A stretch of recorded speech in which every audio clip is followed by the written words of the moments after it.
Hello बच्चों। Class 7 में हमारी ज्योग्राफी की बुक है हमारा भूमंडल। उसका चैप्टर 11 हम लोग देखने चल रहे हैं। चैप्टर का नाम क्या है?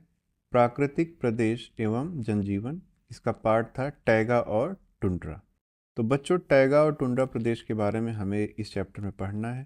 तो सबसे पहले मैं आपको समझाना चाहूँगा कि टैगा और टुंड्रा प्रदेश होते क्या हैं और ये भौगोलिक इनका प्रदेश कहाँ पे स्थित है। तो चलिए देखते हैं। बच्चों, हम लोग अगर इस मानचित्र में देखें तो ये हमारी भूमध्य रेखा है। मतलब हो गया 0 डिग्री अक्षांश रेखा। इसके उत्तर की तरफ चलिए या दक्षिण की तरफ चलिए, दोनों तरफ 50 डिग्री से 65 डिग्री अक्षांश तक ये जो ग्रीन कलर का पार्ट दिख रहा है, ये टैगा प्रदेश होता है। ये टैगा प्रदेश है।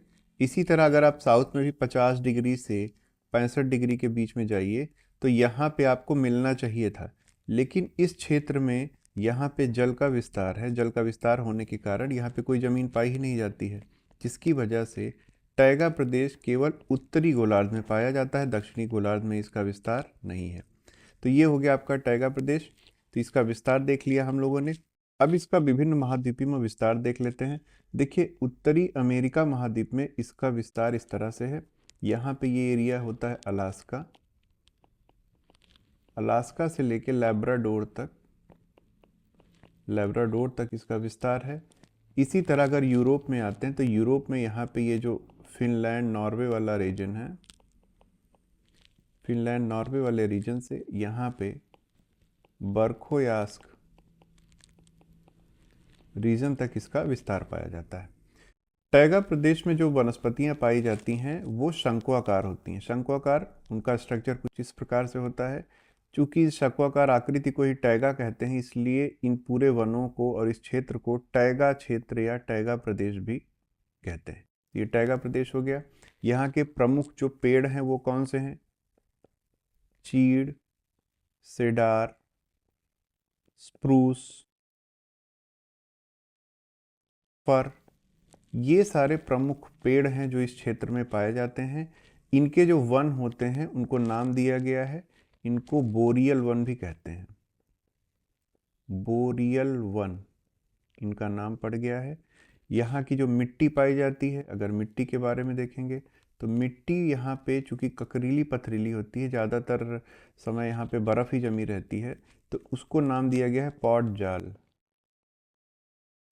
पॉट जाल मिट्टी होती है और ये कहीं से भी उपजाऊ नहीं होती है, मतलब यहाँ पे खेती नहीं की जा सकती है। तो पोटजाल एक अनउपजाऊ मिट्टी होती है। यहाँ पे जो जीव जंतु होते हैं उनके शरीर पे खूब सारे बाल पाए जाएंगे, और जो प्रमुख जीव होते हैं वो है जैसे रेनडियर, कैरीबू, बीवर, हिरन, बारहसिंघा।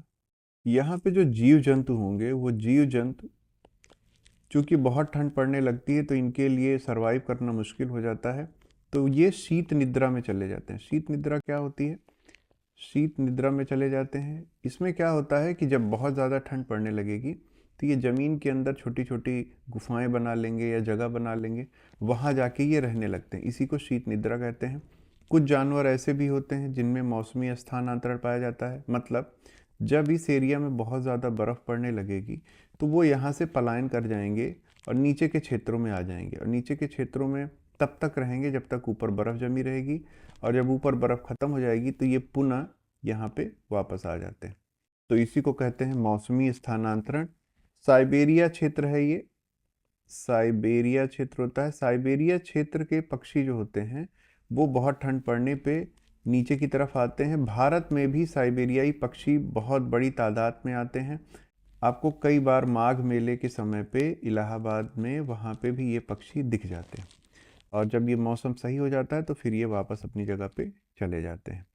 मानव जीवन की बात कर लेते हैं। तो यहाँ का मानव जीवन कठिन होता है क्योंकि वर्ष के ज़्यादातर समय ठंडी पड़ती रहती है। ज़्यादातर लोगों का जीवन यापन यहाँ की जो प्राकृतिक संसाधन है उनका दोहन करने से ही होता है। जैसे यहाँ के जो पेड़ होते हैं, उन पेड़ों के से लुगदी बनाई जाती है, इस लुगदी से कागज़ बनाया जाता है। तो ये व्यापार यहाँ पे काफ़ी फला फूला है। इसी तरह कनाडा में कनाडा, ये कनाडा का एरिया ये है, तो कनाडा के एरिया में सुगंधित पदार्थ कनाडा बाल रस पेड़ों से प्राप्त किया जाता है। तो ये सारी चीज़ें हैं जो आपको टैगा प्रदेश में जाननी ज़रूरी थी। अब हम लोग देखते हैं टुंड्रा प्रदेश के बारे में। यहाँ पे साल के कई महीनों तक लगातार रात रहती है और कई महीनों तक दिन रहता है। यहाँ पे सूर्य की रोशनी सीधी नहीं पहुँचती है, इसलिए यहाँ पे बहुत ज़्यादा ठंड होती है, जिसकी वजह से यहाँ पे मानव जीवन, यहाँ तक कि वनस्पतियों का भी उगना बहुत ही कठिन होता है। अक्सर यहाँ हिमपात होता रहता है। यहाँ पे कुछ विशेष प्रकार की वनस्पतियाँ पाई जाती हैं जो बर्फीली हवाओं को सह सकें। इनको कहते हैं आर्कटिक विलो।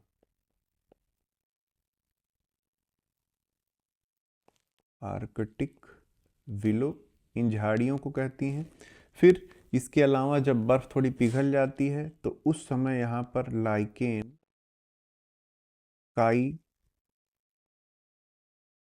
और बर्च जैसे छोटे छोटे पौधे उगते हैं।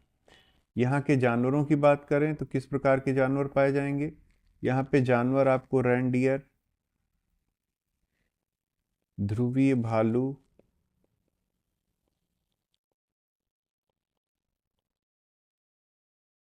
लोमड़ी,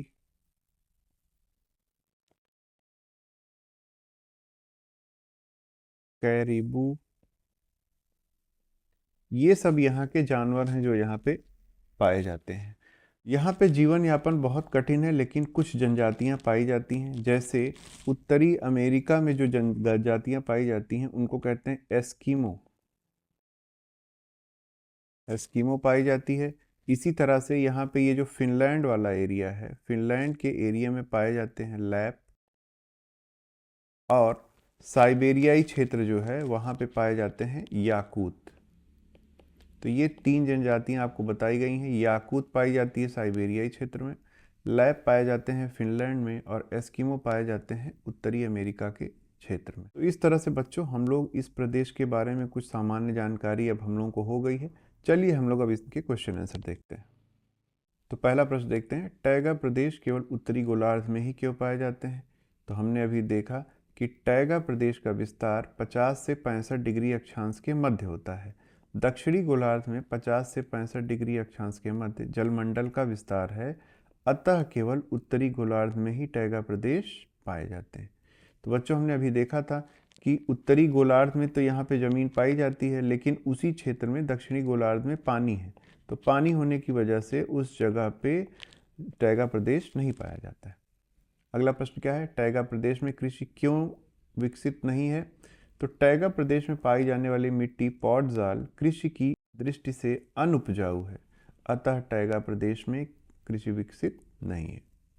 फिर तीसरा प्रश्न क्या है, टुंड्रा प्रदेश की प्रमुख विशेषताएं लिखिए। तो टुंड्रा प्रदेश की प्रमुख विशेषताएं निम्नलिखित हैं। यह प्रदेश उत्तरी गोलार्ध में 65 डिग्री अक्षांश के उत्तर में पतली पट्टी के रूप में फैला है।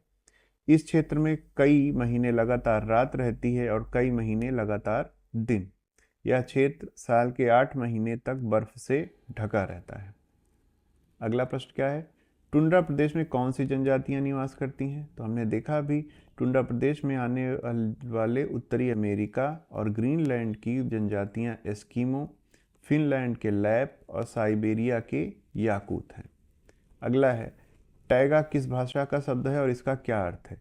तो टैगा रूसी भाषा का शब्द है और इसका अर्थ है शंक्वाकार वन। तो शंक्वाकार इस प्रकार के वन होते हैं, यहाँ के पेड़ इसी प्रकार। फिर हमें सही जोड़े बनाने हैं। क्या है, बरखोयास्क, ये साइबेरिया का क्षेत्र है जो विश्व का सबसे ठंडा स्थान है। तो विश्व का सबसे ठंडा स्थान। फिर है कनाडा बालरस, तो मैं यहाँ पेड़ों से एक सुगंधित पदार्थ पाया जाता है, तो वो हो गया कनाडा बालरस। कयाक नाव होती है जो टुंड्रा प्रदेश के निवासी नाव का प्रयोग करते हैं शिकार के लिए, उसे कहते हैं कयाक। फिर है झाड़ी, हमने बात की थी अभी आर्कटिक विलो जो बर्फीले तूफान को सह सकते हैं, वो टुंड्रा प्रदेश में पाए जाते हैं। उत्तरी ध्रुव पर पहुंचने वाले पहले व्यक्ति थे रॉबर्ट पियरी, और दक्षिणी ध्रुव पर पहुंचने वाले पहले व्यक्ति थे एमंडसन। रॉबर्ट पियरी और एमंडसन।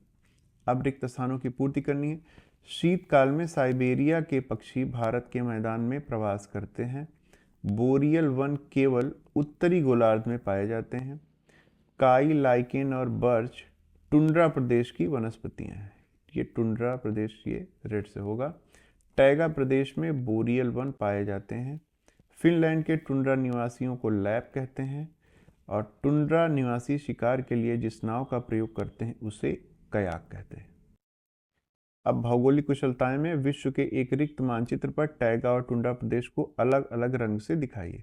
तो बच्चों, हम लोगों ने हमारी जो बुक थी उसमें दिया गया था, तो उसी में मैंने ऐड कर दिया है। नीचे वाला प्रदेश जो ग्रीन कलर से दिखा रहा है, ये हो गया आपका टैगा प्रदेश। ये इससे तुलनात्मक रूप से कम ठंडा होगा। और टुंड्रा प्रदेश जो और ऊंचाई पे पाया जाता है, ये सबसे ज़्यादा विश्व का ठंडा पार्ट होता है। तो टुंड्रा प्रदेश हो गया। तो बच्चों, इस तरह से हमारा ये चैप्टर समाप्त होता है। अगले चैप्टर में हम लोग फिर से मिलेंगे।